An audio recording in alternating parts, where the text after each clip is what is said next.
Hi, my name is Paul, and welcome to the second video in our series demonstrating how to make a WordPress website using your Bluehost hosting account.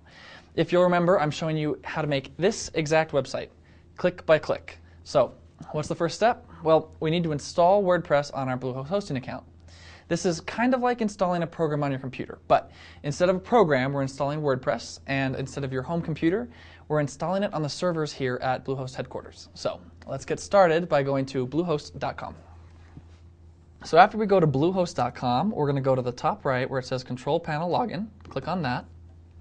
It's going to ask us for our primary domain name and our password. So we'll put that in so we can log into our account.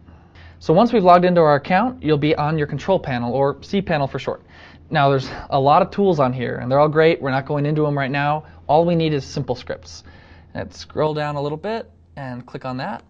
Now, Simple Scripts is our one-click installer tool for some of the most popular and great tools out there on the internet. Now, we're going to scroll down to the blogs category and pick WordPress. Now, don't worry, WordPress is not just a blogging platform like I mentioned in the last video.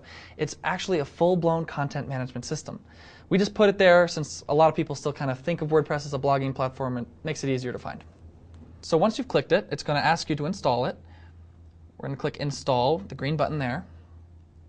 And it's going to ask you a couple questions, one of which is where do you want WordPress installed? If you have a domain name that's available, you want to use that, feel free to select it.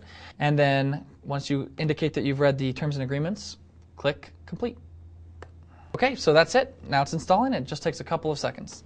Now once it's done, it's going to present you with some information that you want to remember. Right at the top here is the site URL. Now if you click on that, it's going to take you to the actual website that you just made. So let's try that now. Great, it opened up a window and there's my blog, just another WordPress site. This is a template that WordPress uses just to fill up the space while it waits for you to go in and make some changes. So that's working, let's close that. Now underneath it is the login URL. This is the address you'll use when you want to log into the website to start making changes to it. And underneath that you'll notice it has username and password. These are things that you want to write down somewhere and remember. The password itself is highly secure and auto-generated for you.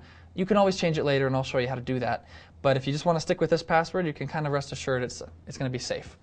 So if you click Login URL, it's going to open up another window prompting you for your username and password, the same username and password that was on that previous window. Now remember, this is not the same as our Bluehost login information. Our Bluehost login information gets us into our server here, where all those other tools were on the cPanel. This is what we use to log into our website itself to make changes just to the website. So let's put that information in really quick. Username and the password. Let's click Login. Perfect.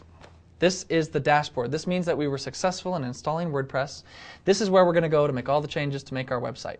Now, if you need that login information again, Simple Scripts automatically sends you an email with that information. So if you ever lose it or forgot where you wrote it down, just go check your inbox. It's in there waiting for you.